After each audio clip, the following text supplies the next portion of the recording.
Hi there, smart drivers. Rick with Smart Drive Test. Another quick tip for Road Test Smart. Painted islands. For the purposes of a road test, don't drive on a painted island. Painted islands, as you can see here in the image, are two solid, often yellow lines connected by hash marks. Yellow lines indicate that they separate opposing lanes of traffic traveling in two directions in North America. White lines in North America indicate traffic traveling in the same direction. The purpose of these painted islands is to create a buffer of space between two opposing lanes of traffic as there is a transition, and often that transition is two lanes traveling in one direction which goes to third lane, and that third lane becomes a left-hand turning lane, as you can see here in the image.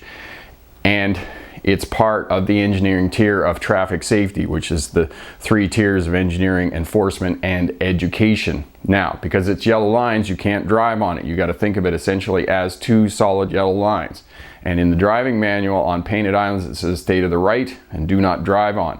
If you think of a double solid separating two opposing lanes of traffic, can't pass, can't cross over that.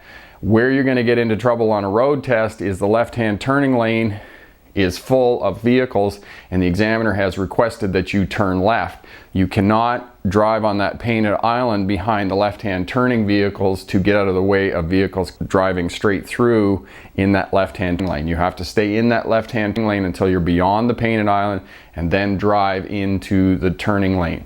So don't do that. Think of the painted island as made of concrete, as made of raised curbs.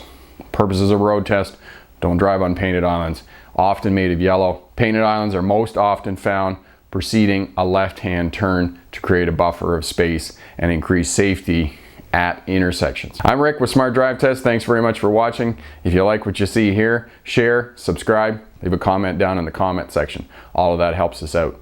Remember, pick the best answer, not necessarily the right answer. Good luck on your road test. Have a great day. Bye now.